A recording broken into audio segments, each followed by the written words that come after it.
voltamos com mais o ESB Rural. A fragmentação é um problema ambiental decorrente do mau uso dos recursos naturais. Você vai conferir agora uma entrevista sobre esse tema com o professor doutor Heraldo Vasconcelos, da Universidade Federal de Uberlândia. E o assunto de hoje é fragmentação florestal. Vamos conversar agora com o professor da Universidade Federal de Uberlândia, professor doutor Heraldo Vasconcelos. Professor, vamos começar explicando para o pessoal que está assistindo o que é a fragmentação florestal. Bom, a fragmentação florestal é um processo que decorre do desmatamento, basicamente.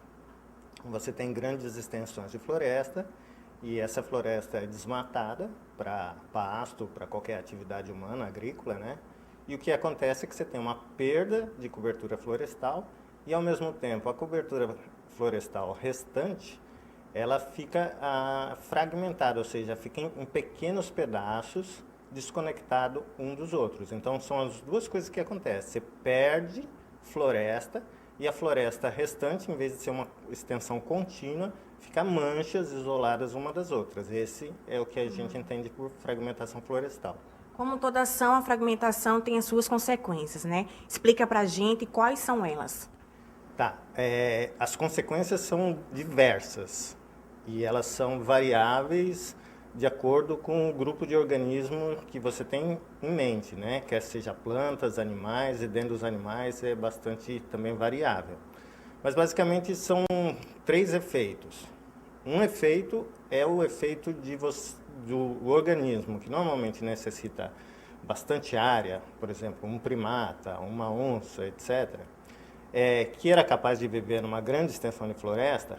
Quando tem desmatamento e o que sobra tem pouca área, esses organismos não são capazes de sobreviver simplesmente porque não tem o tamanho mínimo necessário para eles sobreviver. O segundo efeito é o efeito do isolamento.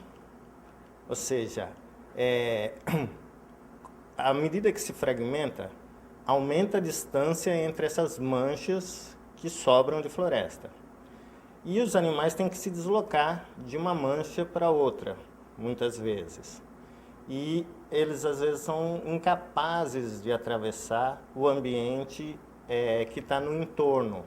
Uma pastagem, por exemplo. Se é um bicho especializado em floresta, ele não consegue atravessar essa pastagem porque o ambiente é muito inóspito. Então ele fica ali isolado e aí o que acontece?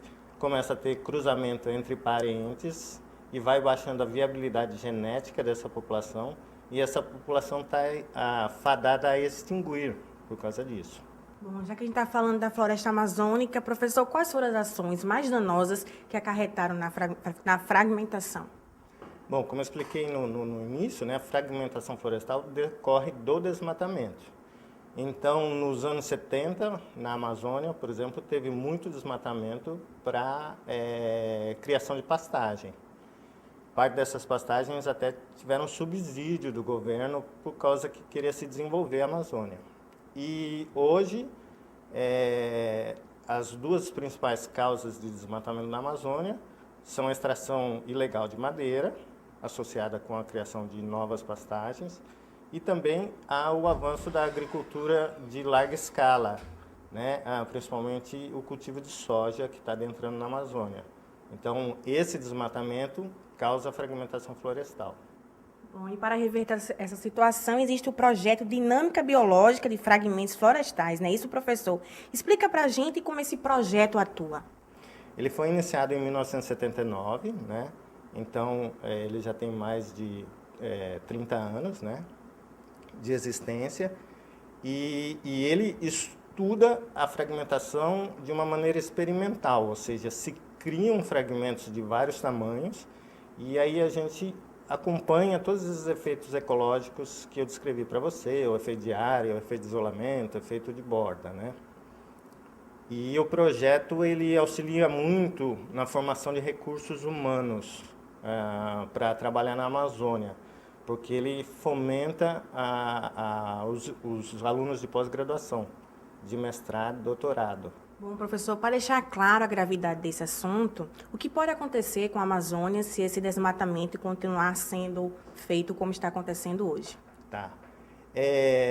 Talvez o principal problema, né, além da gente perder espécies que podem ter muito valor econômico no futuro e que a gente desconhece, talvez o principal problema do desmatamento da Amazônia tenha a ver com a mudança do clima, porque a floresta amazônica ela é responsável por 50% de toda a chuva que cai na própria Amazônia, e não só na Amazônia. Parte dessa chuva que é originada na Amazônia, ela vai para o Sudeste e para outras regiões do Brasil. Então, se a gente perder toda a cobertura vegetal da Amazônia, é certo, através de modelos climáticos, que a precipitação vai diminuir. E aí, maior seca, menor ganho na agricultura, clima mais desagradável, todas as consequências que a gente sabe de uma seca severa. Ok. E na sua opinião, professor, o que deve ser feito para amenizar essa situação? Bom, eu acho que o principal que deve ser feito é procurar formas de exploração sustentável da floresta. Então, existem muitas formas de se extrair madeira da floresta sem ter que derrubá-la, né? Isso através de certificação florestal. Eu acredito que a vocação da Amazônia é uma vocação florestal, então não é um lugar para plantar soja, nem é um lugar para criar gado. Nós temos outros biomas no Brasil onde isso seria mais apropriado. Acredito que a vocação é florestal, então exploração de produtos madeireiros, cultivo de plantas, de produtos da floresta que sejam utilizados de forma comercial. Então, existem várias formas de desenvolvimento sustentável que poderiam reverter esse quadro de desmatamento. Ok, professor. Muito obrigada, tá? Samara Dias para o ESB Rural. Começa no dia 19 de agosto o prazo para entrega da Declaração do Imposto sobre a Propriedade Territorial Rural, o DITR, de 2013. A apresentação deste documento deve ser feita junto à Secretaria da Receita Federal do Brasil e é obrigatória para pessoas físicas e jurídicas que sejam proprietárias de imóveis rurais, titulares do domínio ou possuidoras a qualquer título, incluindo aquelas que somente usufruem do imóvel. Quem não fizer a declaração ficará impedido de tirar a certidão negativa de débitos, documento indispensável para registro de compra ou venda de propriedade rural e para a obtenção de financiamento agrícola. A data final para declarar o imposto é 30 de setembro. A declaração deve ser feita por meio do programa gerador da Declaração do ITR, relativo ao exercício de 2013, que estará disponível no site da Receita Federal, que é o www.receita.fazenda.gov.br. O proprietário também deve entregar até 30 de setembro o ato declaratório ambiental, o ADA, que serve para comprovar a existência de áreas de interesse ambiental em sua propriedade. Estas áreas são classificadas como não tributáveis, ficando, portanto, isentas do ITR. Chegamos ao fim de mais um ESB Rural. Nosso próximo encontro é no sábado que vem. Enquanto isso, acompanhe os bastidores do nosso programa pelo Twitter. O endereço é @uesbrural. Você também pode enviar um e-mail para a gente com dicas e sugestões. O endereço é uesbrural@ues.edu.br.